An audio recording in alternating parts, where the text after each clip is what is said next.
If you're like me, your inbox never stops filling up. You're bailing emails out as more keep flooding in. Most of us figure out how to keep up with that flood eventually, but we often build up a graveyard of read emails to deal with after the fact.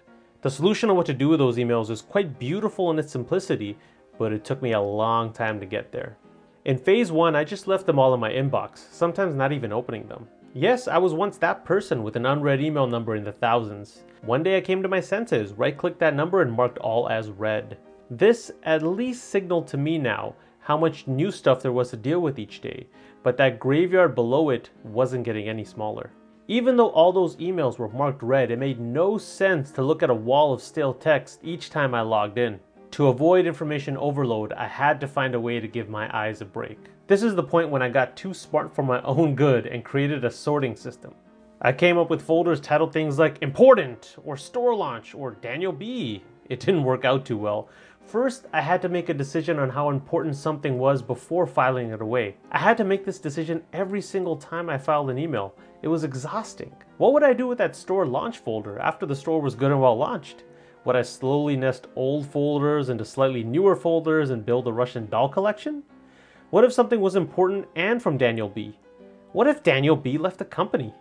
You can quickly see how these customized folders could multiply and eventually all turn into their own little graveyards.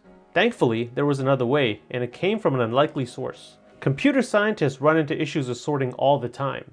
In Algorithms to Live By, the authors make the point that when faced with a large set of data to organize, computer scientists need to ponder a trade-off. Do they sort all the data from the start, or do they leave it unsorted and search through it for what they need later? A principle often used in this problem is to err on the side of messiness. Sorting something that you will never search is a complete waste. Searching something you never sorted is merely inefficient. For a dataset as manageable as your emails, the answer is easy: never sort.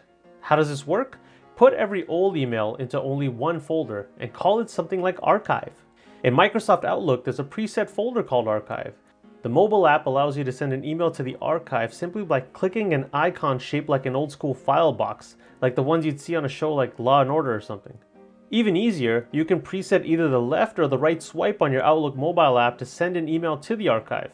How do you find old emails? You search for them. If it's about that store launch, you type in store launch. The same goes for names.